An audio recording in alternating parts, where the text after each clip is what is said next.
I'm rating athlete nutrition trends as a sports nutrition coach on a scale from 1 to 10. Let's go. Training fasted. 1. Do not do this. I will get hate for this in the comments because people will say, oh, that's stupid. You can use fat as energy and all of these awesome things. Cool. If you want to do that, that's amazing. But if you are an athlete that is 12 to 24 years old and you are going for performance for a certain sport, you guys got to be fueled. Showing up to your game or your practice, your event where you feel like you want to have peak performance and show out in front of a coach or outperform your competition.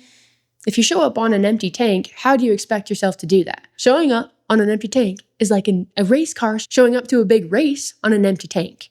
That's just not going to work. It can be the best, fastest, most expensive race car in the frickin' world, but if it don't have gas or energy in the tank, it's not going anywhere. It's not going to do anything. It's not winning any races. Same thing goes for you. You could have the best skill, the best athleticism. You could be the best athlete in the freaking world, but if you don't have energy in the tank, I'm sorry, it's going to get you nowhere. So 1, show up fueled. Eat carbs. Creatine. Ooh, I like creatine. I would give that a 7.5. The reason for that is not all athletes need it, specifically young athletes. I would say if you have hit puberty and beyond, creatine is a fantastic, the best supplement for you to be taking.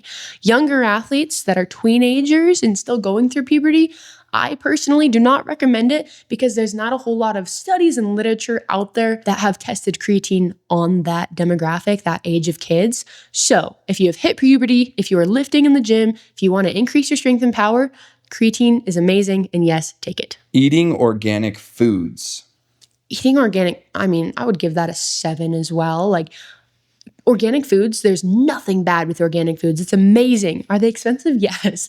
So here's my issue when it comes to that. I don't want to give it a 10 because I don't want people to think, oh, I have to buy organic apples or else I shouldn't buy any apples at all. That is not true.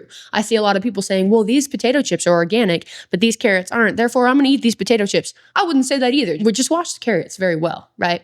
It's all about getting the nutrients into your body. If you can afford organic foods, great. Get organic foods. If you can't, get the next best option and wash like the pesticides or chemicals that you guys are worried about off.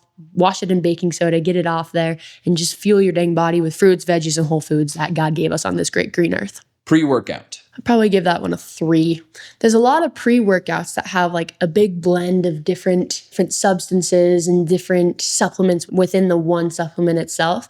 And that's what I don't love. Caffeine can be awesome for athletes. It helps with focus. It can help with endurance. So that can be awesome if taken at the right dosage, which is 3 to 6 milligrams per kilogram of body weight 1 hour before a workout. Don't take it if it's within 8 hours of you going to sleep. Caffeine can be awesome. Beta-alanine, also found in pre-workout, that too can be awesome if 4 to 6 grams are taken every single day for up to 4 weeks as a performance benefit.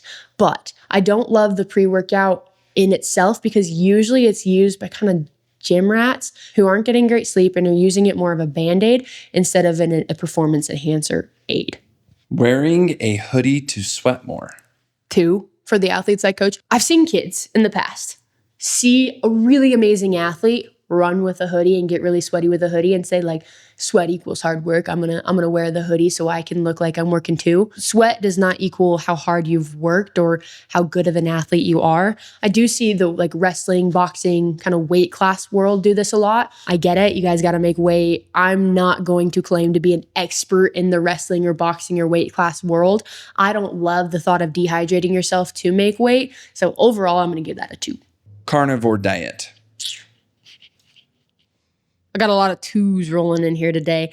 Carnivore diet, meat is amazing, guys. You need to eat meat. You got to get your protein. You got to get your vitamin D and your iron. Carnivore diet, the thought of carnivore diet is awesome. However, I don't love that you're not getting a ton of carbs. You're not getting a ton of greens. You guys need just a balanced diet as athletes with protein, with carbs, with fats, with fruits and with vegetables. Instead of saying, yeah, only carnivore diet or only keto, just eat a balanced diet that's going to help you perform well. Eating carbs before practice. 10, baby. I love carbs. Your muscles have little muscle energy storage tanks. Those tanks got to be full in order to go, in order to move, in order to work. If they are empty, you're going to suck. You're going to hit a wall. You're going to feel like crap. You got to make sure that you're filling those up beforehand. So carbs are the gas to those energy tanks. So if you eat some applesauce and some toast and honey before practice, you're going to feel really good at practice. But if you eat nothing before practice, you're going to feel really sucky at practice. So eat those carbs beforehand. I give it a 10. BCAAs. Branch chain. I'm going to give that one a 2 or a 3 as well. Overall, get your protein in. Branch chain amino acids, like, yeah, they're cool. There are some cool benefits to it, but I think that we get way too deep into this for like our teenage athlete world, and we just honestly need good protein from meat, from dairy. You can even have a whey protein supplement. That's going to get you like 97% of the way there. Bulking and cutting for athletes. 2, 2.5, 2.5. It depends on your sport, obviously, and what your goals are. If your goal is for aesthetics, that is more of a bodybuilding approach. That's not bad. It's just there's right and there's wrong for every single athlete. What's right for an athlete is to, if you're trying to bulk, if you're trying to gain weight and you're 150 and your coach wants you to be 175, amazing, bulk. But that's a different approach and a different pathway than if you're trying to bulk for a bodybuilding show and to look amazing and really good. Doesn't mean you can't look good as an athlete over here, like training for performance, but bodybuilding aesthetics, that's a completely different training program. That's a completely different nutrition approach than a bulk or muscle building phase, muscle and weight building phase for a performance-based sport. So it just depends on what you're trying to do. Beetroot juice. I'm going to give that one a 7.5 as well. Not because I don't love it. I love beetroot juice. I just don't think every single athlete needs it all the time. Beetroot juice allows for more oxygen to be delivered to your muscles at once. Your muscles need oxygen in order to work really well. The more oxygen that can get to your muscles at once, the better athlete and the better stamina and endurance that you have. So basically what happens is you drink the beetroot juice. So your blood vessels are like teeny, teeny, tiny. The beetroot juice and what's contained in the beetroot juice is going to allow for your blood vessels to be a little bit bigger. Blood vessels carry blood, which carries oxygen. The more blood that flows through the blood vessels at once makes it so more oxygen can be given to your muscles, which then improves your endurance. Okay, last one. Pregame candy. Let's do 5 in the middle. 4.7. 4.7. Candy is full of carbohydrates. So I gave pre-game and pre-practice carbs a 10. I would prefer that you guys get it from more natural sources like applesauce or honey. But if candy is the only thing you got and you got Skittles at the concession stand and you forgot your snack for the day, there's really no difference between Skittles and a sports drink. It's pretty much the same, but the sports drink is optimized for sports and to help your stomach. So I would suggest a sports drink over Skittles. I'm getting on a tangent now. So I'm going to give it 4.7. Not terrible, but probably not the best solution in the world.